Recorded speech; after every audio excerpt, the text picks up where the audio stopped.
peanuts, salt peanuts. Salt peanuts, salt peanuts. The song is Salt Peanuts. Dizzy Gillespie composed it in 1942.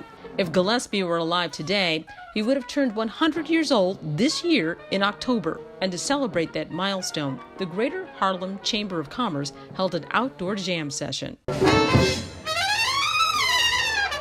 The live music was just one part of a dedication of 2 vivid renderings of Gillespie that span 5 stories high in a breathtaking display of vibrant color. 100th birthday, how amazing and how important and how large these murals are as the testimony to such a large spirit and such a large contribution to jazz and music. Musician and activist Vi Higginson was just one of the many people impressed with the murals of the father of bebop jazz. Andrew Luby was one of the men who recruited the painters. So there's one version of Dizzy Gillespie at a younger age in his life and another one at a much later period.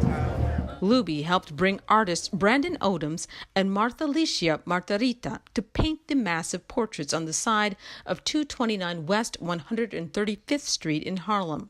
So even though they're 2 separate murals, they wanted to each select a work and produce an imagery that would complement one another while still having enough strength by itself and resonate to the community and to people who know Dizzy Gillespie, but also people who are the younger generation who's discovering him. Although the artists could not be here today, they contribute to Luby's larger mission: erect 51 murals around the world, 20 right here in Harlem. His organization, called Street Anarchy, got it done by partnering with Salim Valancourt. He runs a nonprofit called Education is Not a Crime. We commissioned these amazing murals of Dizzy Gillespie to raise awareness about the denial of higher education to the Baha'i religious minority in Iran, and to draw lessons from the experience of African Americans in Harlem who have spent generations overcoming inequality.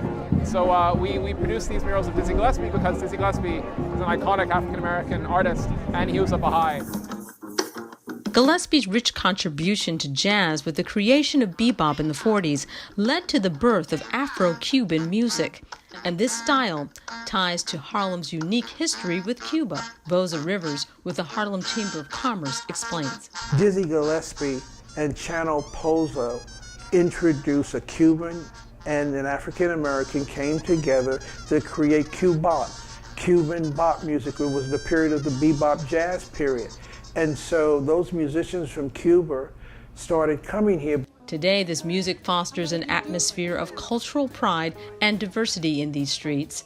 And longtime residents say the murals will serve as an artistic reminder of their musical roots. My family is almost 100 years on one block, and we listen to all of the music, the gospel coming out of the church, the jazz coming out of the clubs, and the R&B out of the Apollo. And that is part of our legacy and our history. And I needed and wanted to be here to witness this. When we pay tribute to our own, we are illuminating and amplifying the spirit of good music and good times and the importance of unity, love, kindness, and compassion. That's what music means to me in Harlem as well. In Harlem, I'm Esther Dillard.